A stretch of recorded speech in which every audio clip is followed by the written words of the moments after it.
Hi, Jason Rosenblum here, trademark attorney, and I'm going to go through some IP basics in this series. And for today, we're going to go over searching a trademark. Before you do anything, if you're coming up with a new brand, a new product name, when you're going through your list of potential candidates, we always suggest that you do searches. And one of the first places you should search is the US Patent and Trademark Office. So if you just go to uspto.gov/trademarks and then click on search trademarks. And click here for search our trademark database. Now, new user search is basic. You just put in the words you want. So you're thinking of using brag. Let's just see what comes up. So you've got 185 records. Now, we could have limited that by also clicking on only live marks. But still, 62, although that's not, I can easily go through that. That's still a decent amount to go through. So let's see if we can limit that further. So you can click here and go to structured, or from that original page, you can just go to structured here. So let's do this, brag.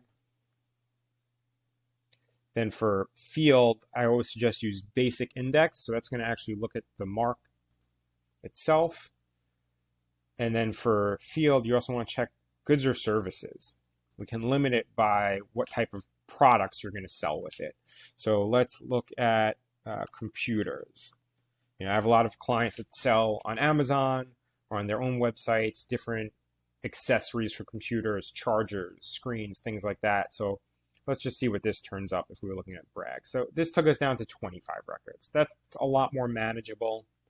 And from what you can see here is a lot of these are dead. Now, just because they're dead does not mean you should rule them out. You should always look at them and see what's going on, because even with a dead mark,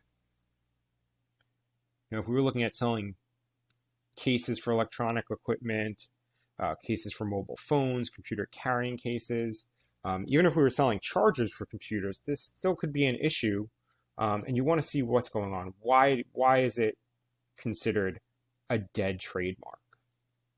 So you look at the TSDR link up there, and that gives you a little more details about what's going on. There's actually where you can see the file, the full history. And I can see right here, I've been doing this for a long time, so I know already it was canceled because they failed to file their Section 8, which is their renewal document that they needed to file. So you can also see some more documents here. And then if we just keep going back, this takes you to the list here. So you'd want to go through the list. If you see something you think it's an issue, suggest you go back, come up with a new name, put it in here, change it around. You can also always search by owner. So if you want to see what your competitor is filing, you put in the word owner. Let's say Apple. Just for example, that came up with 6,672 records. So let's again go to structured, do Apple.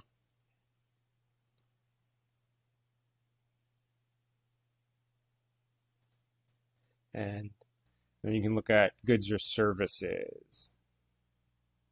You can also just press G and it'll take you there. Since we know Apple sells a lot of computer products, maybe let's just try something like clothing, just to see what they have for clothing.